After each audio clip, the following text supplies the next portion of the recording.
Welcome to another In Wheel Time podcast, a 30-minute mini version of the In Wheel Time car show that airs live every Saturday morning, 8 to 11 a.m. Central. Celebrating 10 years of award-winning car talk, it's the In Wheel Time car show. Coming up, we need more Jeff reviews, our used vehicle of the week. Yep. An explosive interview. Ford's Hot topic. Pinto. It's a very hot topic. Good luck in trying to find one. They've all burned up somewhere. Conrad has the racing calendar, and the car clinic will also have the stories making automotive news headlines this week. That and more just ahead in this hour of the In Wheel Time car show. Howdy, along with Mike Out of This World Mars down there, and King Conrad DeLong. The boys with the white shirts on today. Well, we need more Jeff Dziekan. I thought it was going to be cold today, and I wore like 4 layers plus my heated socks. I got gloves and a stocking cap in the car, and I left the house. It was like 70 degrees. So, well, I overdressed. In Detroit, that's midsummer. Yeah, really. But we're not there, are we? Thank God. Okay. Howdy, I'm Don Armstrong. Glad you could join us. Nobody else wants to be. On this Saturday. Except I wouldn't mind being you. I'd like to fly around in that helicopter every now and then. So what are you wearing today? What's your I ensemble? flew 8 hours yesterday. Did you really? Can you imagine? You know, it doesn't take that long to fly from Hawaii to L.A. I spent 8 hours in the back of a helicopter. I couldn't do that because I can't go that long without peeing. Well, we did have to stop for gas a few times, needless to say. So does he. But you're kind of cramped in the back, aren't you? Like, have you ever sat in the back of a Ford Mustang or a Chevy Camaro? Yeah, a long time ago. Uh-huh. Well, it's like that. Yeah, I'm shoved back in there. So I kind of what were you fold up to flying get over? in there. Just news, Nothing stuff. special? No, stuff going on. Bad truck accident up there in Cleveland. Actually, it was between, we'll just say Cleveland, okay? Because we stopped at the Cleveland Municipal Airport, or as I like to call it, the Cleveland Intergalactic Airport. Wow. To get gas, and they didn't have any. So, Well, I heard somebody told me there was a real bad wreck out on I-10 near Beaumont. well, I don't know the about other that, day. but the one Yeah, on it was 50, yesterday. the one on Yesterday. 59 up there north, going up to the East Texas Piney Woods, it involved an Amazon truck that was completely destroyed, and saw they that. somehow gathered up about 15 guys to come out there and take all of those packages and stack them all nicely in another container and haul the containers off, I guess, to You a sure sorting they were facility. Amazon employees? I don't know. They may have been. I don't know. But it was a Protesters. great big 18-wheeler Amazon Yeah. truck, so it That loaded showed up. up. I noticed that the tractor was several feet in front of the actual. Yeah, Was like the driver 100 okay? yards. I don't know. I didn't hear, but it was completely destroyed. All right. Well, moving on. This is a friend of ours from way back when. Been a while since we had a chance to talk I to him. know, ladies and gentlemen, from Stellantis, it's Dave Sowers. Dave, look at you. You've gotten a couple of years older since the last time I saw you, my friend. That's encouraging. Yeah, well, Right at the age factor, huh? yeah, well, Right at it. Dave, how have you been? I'm doing awesome. I appreciate the opportunity to come on and talk to you guys today. Well, it's good to see you again. And so, Dave, since I've lost touch with you, I understand that you're in the commercial vehicle side these days. That's correct. I work for Ram Commercial Vehicles. In fact, I head up Ram Commercial Vehicles for our brand. And those very specifically would be Ram Promaster, Ram Promaster City, all of our Ram chassis cabs up through 5,500. And, of course, we do sell our pickups to commercial customers, too. I So sure all of do it. see. I remember the day that, as a matter of fact, at Mars, I think that you were with us when they introduced the Ram Promaster. And Yeah. we all went up there to Auburn Hills and got the full skinny on those vehicles. And we were all so impressed just by the whole vehicle itself and the fact that front-wheel drive, load floor was real low on it. The doors swung all the way open. There were so many unique features. That was many years ago. And I have to tell you, since then, you see those everywhere, those ProMasters everywhere. Well, a number of my guys, because, we use a lot of vans, a number of my guys love their ProMasters. Yeah, exactly. So congratulations on a job well done, I guess. Well, yeah, thanks, Don. It's been a long road. It's been 8 years since you guys came up to Detroit and looked at those vans, and nobody knew what a Ram ProMaster was back then, but a lot of people do now. And our market share has grown pretty steadily. The usage in both vocational space and in the personal use space for those van lifers and RV type folks, it's all grown and grown over the years, and we just keep working to expand. This funny, one of those, it's a silly thing now. You don't really think about it. And I never thought about it before, but, when we saw it and the headlights were up underneath the windshield. I guess they still are. I haven't really paid that close of attention to it. But one of the things that they put them up there is because they knew that there are a lot of collisions that happen up there, but they weren't major enough to dent everything, but it would always break out the headlights and that sort of thing. Get them up out of the way. Yeah, get them up out of the way. And, it's funny, those little nuances like that in a presentation stick with people. Mm-hmm. And that's one of the things that the load floor, like I mentioned before, the load floor and those headlights. And the load floor is noticeably different, because, like I said, a number of them, and the ProMaster is definitely different than the rest of them in that instance. Yeah. So I don't know who, I guess your design team came up with all that stuff, but, man, that was cutting-edge stuff 8 years ago. That still makes a lot of sense, and I guess I can't come back at you after your age because your memory seems to be pretty good. Prevagen. He took his meds this morning. I didn't realize they were a sponsor of the show. They are now. Yeah.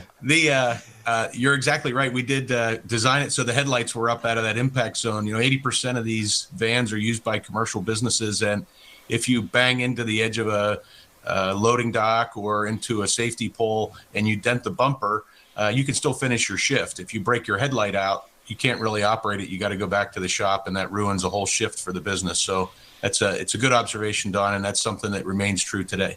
So tell us more about the commercial side, which I really don't know that much about, but clearly it is a huge portion of Ram, and the fact that you guys do it differently there. I believe, are the engines still made in Italy? In this case, no. For ProMaster, they're all made in the U.S. Okay. And what offers do you have with the engine and the drivetrain? There's a single powertrain offering for ProMaster. That's our Pentastar V6, a 3.6 liter. In this case, for the 22 model year ProMaster, which has been significantly revised, we get the Pentastar upgrade, which doesn't increase the output. It's an unsurpassed horsepower of 276 and a torque number of 250. But what does change is that it becomes much more efficient. It becomes much more green, and it's actually better performing because the torque comes in at a lower RPM than previously. And I guess the biggest change for 22 from a powertrain perspective is we're going from a 6-speed transmission to a 9-speed. As a matter of fact, a much more efficient 9-speed transmission. And that Pentastar V6 is a proven power plant. It's used across the board on plenty of the vehicles in the portfolio at Stellantis, and it's been around long enough to be very, very, very dependable. Yeah, we use it in a number of different applications, and the one that's probably most familiar is we use it in the Ram 1500 as the base engine offering paired with a rear-wheel drive 8-speed. So in this case, it's a front-wheel drive 9-speed. So it has been used. It's accumulated millions of miles of testing on our side, and many more millions of customer miles out in the autosphere. Okay, so I've got to ask you this. This is going to be crazy. Do you have any in the press fleet? Oh, Don, you guys are always looking for a free ride somewhere. He knows you well. Make it 4. Make it 4. Yeah. Somebody must be moving their kid to college or something. That's where we get those requests for the full-size vans. Yeah, well, in the fall and stuff a lot. Yeah, actually, they're just so unusual, and we rarely get anything like that. And I actually like doing them and reviewing them because there's so many nuances about these vans that most people don't know. Yeah, it takes a lot to understand all the unique design features that have gone into it. Many, many hours and frankly, years and iterations go into the cargo area and making it an efficient place to work. You mentioned the doors that fold out 260 degrees to the side to make it easy to get in the back and out, and be able to back up to loading docks or to a doorway to load the rear. And ProMaster has some unique things that you would appreciate if you had a chance to drive it, in that the low step-in height because of front-wheel drive. Right. It also has the tallest standard cargo height at 5 feet 6 inches, with our second roof height coming in at 6 feet 4. So, Don, you could even stand up in the back. Yeah. I know you're sitting down now, but I remember you as a tall guy, so you could stand up there in the back. And ProMaster is unique in how wide it is inside, 75 inches wide in the cargo area, which, that's just cubic feet to the commercial guy, but to that personal use customer, that van lifer I mentioned, that's a full-size bed side to side. No other van can do that. Oh, wow. So ProMaster's become very popular with that van life set that's one of the reasons. And, you experience that when you get a chance to load it or use it. And in that case, those customers actually building their sometimes home in there. Well, right. Speaking of which, I also remember, not in great detail, but I do remember that there's some unique things on the inside of it that makes it easy for aftermarket folks and those that, customize the inside of it for whatever reason, that connection points to the actual additional outlets, power sources. That and the way that you connect interior panels to it. I mean, there was a lot of thought. It's like a Swiss Army knife.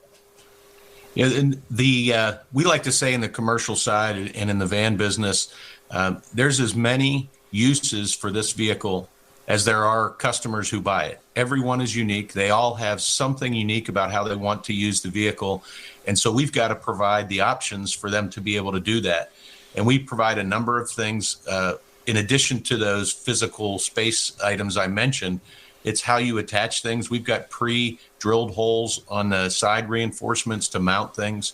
We've got electrical connections that are now standard for high voltage rear access to power. We've got rear speaker connections that are always there to use. And we have an interface connector that allows you to tap into some of the vehicle functions, and you're not splicing wires or risking quality problems later. So in other words, back in my day, we used to call them hippie vans. I know that you're too young of a guy to remember that. Yep. But, we always wound up with, some hand-me-down. And my good friend that had this particular van, hey, man, we're going to fix up the van. We're going to put some shag carpet on the side. That was Jensen me. Coax. That was me. I had that. Did you have that? Yes. So I'm thinking, now in today's world with financing available, I could get me a brand new one to put my lawn chairs in the back. Well, I did propose that we institute a teardrop window and shag carpeting. Yes. And a mural. Yeah, get with one of the upfitters and say, we can upfit it just like this. I had a buddy of mine that had a horse and a stallion mural on the side. It was yellow and orange and green. It was gorgeously ugly. Yeah. Well, tell us also about your retailers, because your commercial retailers are over and above just the typical Ram store as well, correct? Yeah, that's right. It's a big country. There's a lot of customers out there to serve, and we have 2,400 Ram dealers across the country. But we've selected 1,200, about half of our dealers that are closest to most of our customers. There's in urban areas where it's more dense, we have more customers. And we have those 1,200 business link dealers who are focused on being able to serve commercial customers. And we make sure that they have the service facilities to work on these vehicles. They are quite large. They're quite tall. So you have to have a repair shop to get them inside. And sometimes if there's a plumbing van that comes in, it might weigh 9,000 pounds when it comes into the shop. You have to be able to lift that and work on it as well. So we make sure the dealers are well prepared to take care of the customer in the showroom, to be able to job rate their vehicle so that they're getting a vehicle that works for their job, and then to be able to repair it if something happens down the road. So well, and one of the things I notice about your Business Link customers from my day job is they have a commitment to the customer that buys that Ram commercial vehicle to turn the vehicle out of service super fast, which to your commercial customers, their vehicle makes them money. So if it's spending any time in the shop for maintenance or repair, that's losing money. And I know your business link service dealers really commit to getting the vehicle back to them. So that upper level of customer service is pretty important to your commercial customers. Yeah, that's a really good point. And I'll bring it back to a conversation you guys were having before I came on the air, and that's around chip shortages. And, with the shortage of vehicles in the marketplace today, it's more important for businesses to keep the ones that they have in their fleet up and running. You can't go out and get a replacement vehicle very easily, and there's not extra ones hanging around. So we got to be able to keep the ones that are there on the road. And that is a tenet of our Business Link program with our dealers, is that we will service that commercial customer first. Right. I can always take a personal use customer who's got a sedan or a minivan and give them a loaner vehicle that meets all their needs.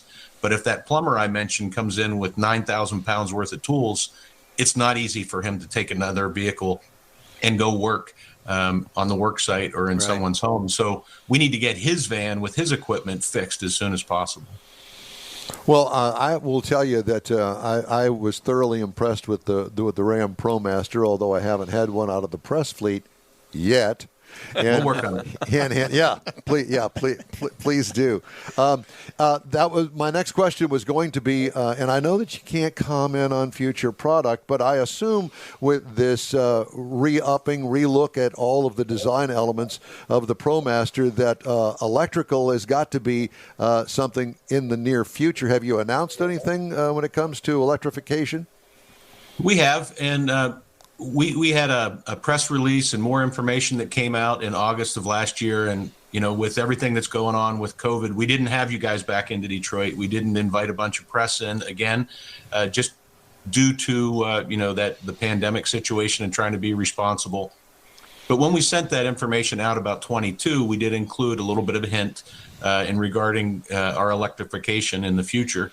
And we said at the time that we will have a BEV version, a battery electric version of the ProMaster in 23, and that's still true. So, that's good information for everybody that's out there. It's the direction where the industry's going in.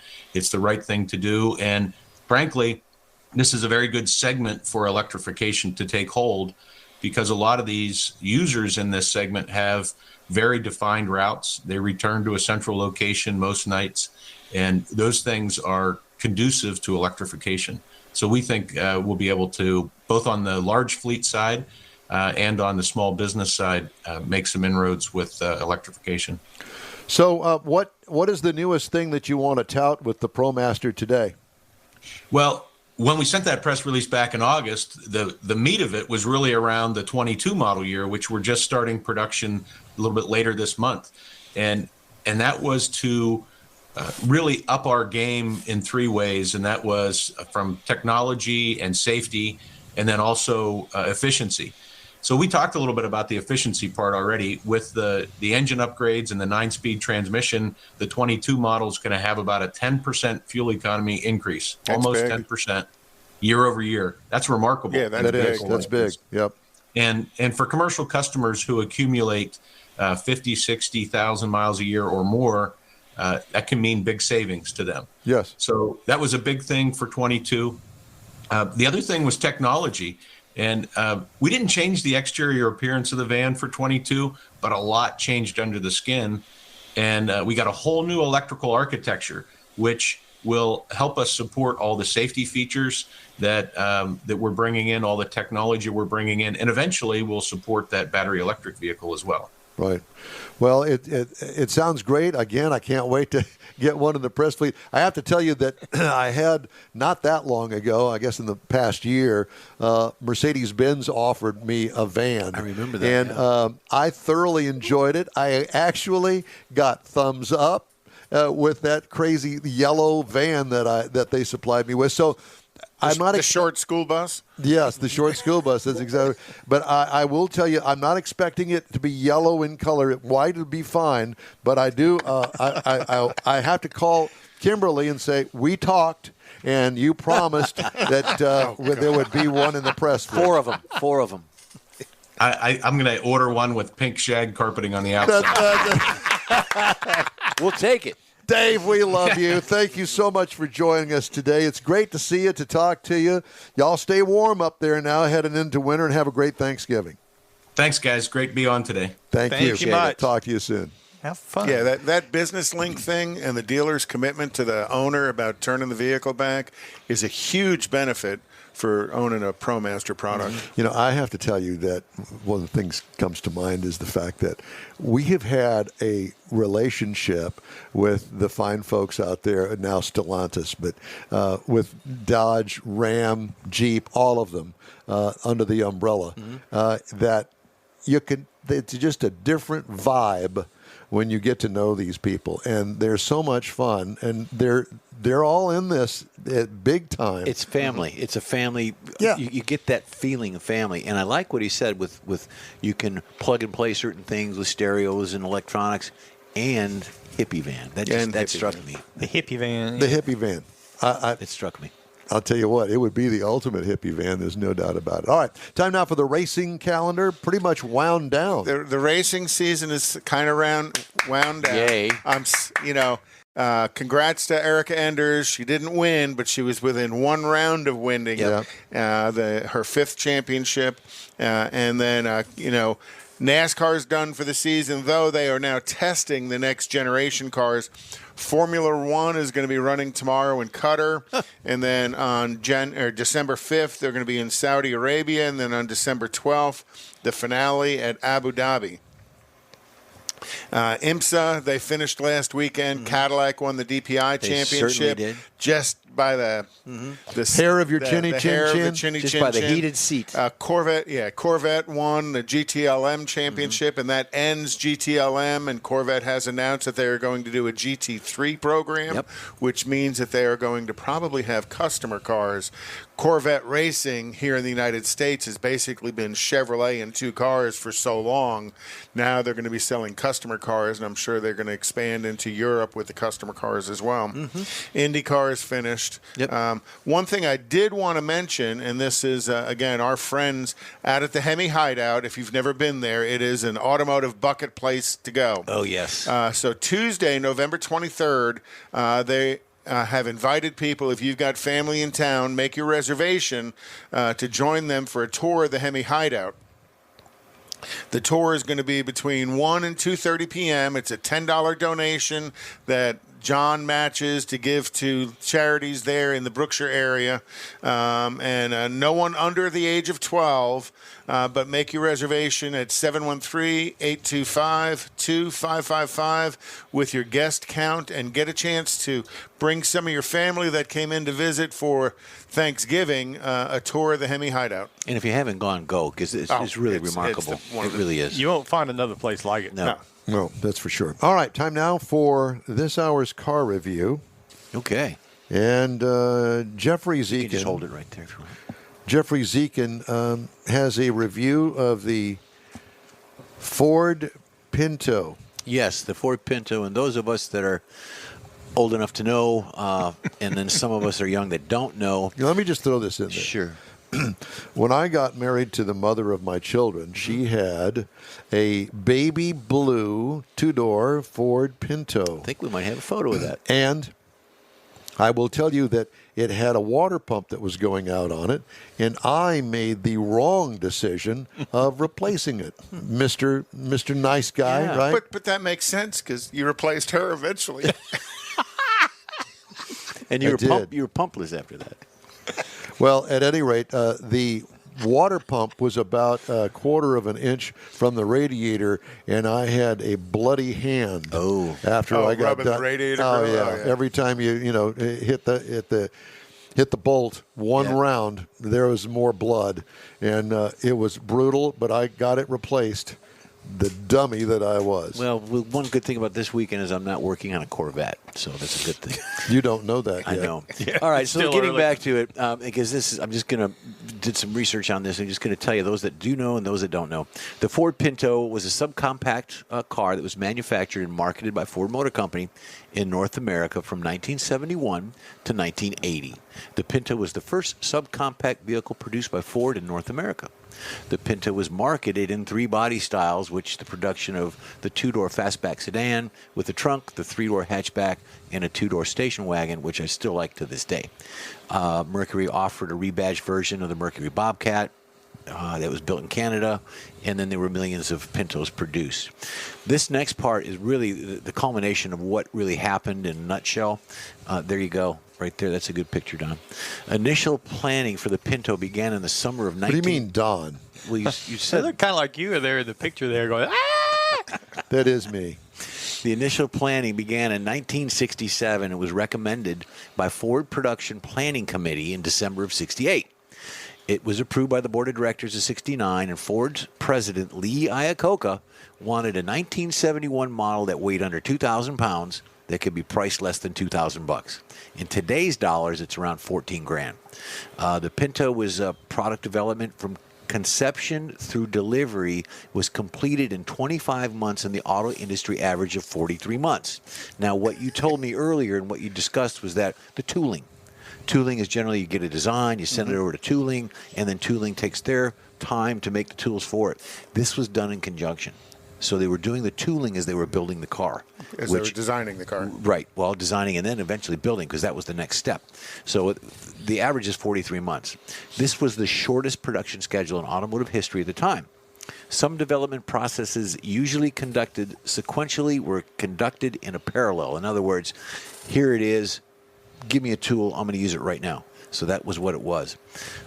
Decisions that threatened the schedule were discouraged. The attitude of Ford management was to develop the Ford Pinto as quickly as possible. Yeah. Don't move that gas tank. Leave it where it is. Aha. Even though it blows up, kills people, yeah. And, a lot of people called it Lee's car because Lee Iacocca was an influence in that. But the culmination of this is between 71 and 78, the Pinto was responsible for a number of fire-related deaths, as you see in the presentation here. Ford put the figure at 23. Its critics said there was closer to 500. According to the sworn testimony of Ford engineers, 95% of the fatalities would have survived if they Ford got out. located the fuel tank above, over the axle, as it was done in the Capri automobiles. NHTSA, National Highway Transportation Safety, 30-mile-an-hour collisions in 76. They put that in there. That's why we have the bumper safety. But on August 10th, and I'm going to wrap this up, Don, 1978, 18-year-old Julie Ulrich, her 16-year-old sister Lynn, and an 18-year-old cousin Donna in their 73 Ford Pinto were struck from the rear of the van by a van in Elkhart, Indiana. The gas tank of the Pinto exploded. The fire was a result of the 3 teenagers were burned to death. Yikes. Now, Ford did not take responsibility. They were sued, and the end of it was that the court system did not have any liability for Ford. Ford was out. Interesting. Yeah. So, But, think about that. It's a Lee happy Iacocca, what are some of the cars he brought into Ford? Mustang, Yep. Bronco, Pinto. Mm-hmm. I did actually rear-end a Pinto. I was with my brother-in-law in my Monza, and we were coming back from the auto parts store. In my Monza, and we rear-ended one. Yes. Time to take a Don't know break. which one's worse. Hey, the In-Wheel Time Car Show streams on Facebook, YouTube, Twitch, and InWheelTime.com. Podcasts are available on your favorite podcast channel. In-Wheel Time Car Show continues right after this quick break. Hey, Houston, it's back! America's greatest hot rod tradition is on Thanksgiving weekend. The O'Reilly Auto Parts Autorama at the George R. Brown Convention Center. 4 days of hot rods, customs, classics, trucks, and performance cars featuring the ultimate lowrider showcase. Sponsored by Shorty's Hydraulics and the Traditional Rod Garage.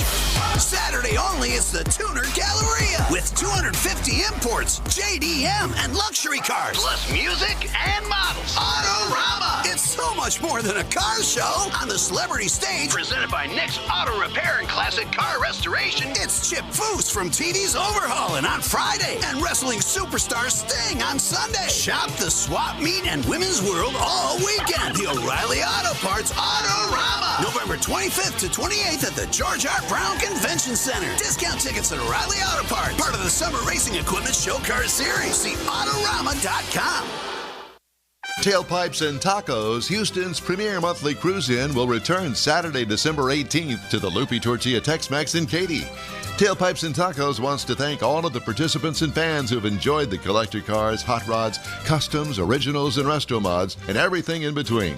We'll be taking a break for Thanksgiving and Autorama, but we'll be back for a great Christmas cruise-in on December 18th, so make plans now. You know that Tailpipes and Tacos is the Houston area's coolest cruise-in, a place you'll see friends, family, and the finest cruise-in cars in the Houston area. It all happens at the Lupi Tortilla Tex-Mex in Katy on the Grand Parkway at Kingsland Boulevard, just south of I-10. Get your ride ready for a very special Christmas cruise-in, Lupi style. It's Tailpipes and Tacos, Saturday, December 18th. The In Wheel Time Car Talk Show will be there too. Let's celebrate the Christmas season together at the next Tailpipes and Tacos on December 18th. We'll see you then, weather permitting. Gulf Coast Auto Shield has moved to a more convenient location. Now you can visit John Gray and his staff of dedicated professionals at their new shop on the South Sam Houston Parkway between Belford and Airport in Southwest Houston. Gulf Coast Auto Shield is the best at paint correction and ceramic coatings. Clear bras and custom wraps are specialties that only Gulf Coast Auto Shield installs with award-winning accuracy, and all their services come with a warranty. Lamborghini, Aston Martin, Porsche, and Ferrari owners depend on Gulf Coast Auto Shield for their specialty services, and you should too. The In-Wheel Time Corvette and Cutlass have both been massaged by Gulf Coast Auto Shield, so isn't it time your vehicle visit their new shop in Southwest Houston? Call John Gray today at 832-930-5655 or visit online at gcautoshield.com. That's gcautoshield.com. Paint, coatings, wraps, and more at gcautoshield.com. That's it for this podcast episode of the In-Wheel Time Car Show. I'm Don Armstrong, inviting you to join us for our live show every Saturday morning, 8 to 11 a.m. Central on Facebook, YouTube, Twitch, and our InWheelTime.com website. Podcasts are available on Apple Podcasts, Spotify, Stitcher, iHeart Podcast, Podcast Addict, TuneIn, Pandora, and Amazon Music. Keep listening, and we'll see you soon.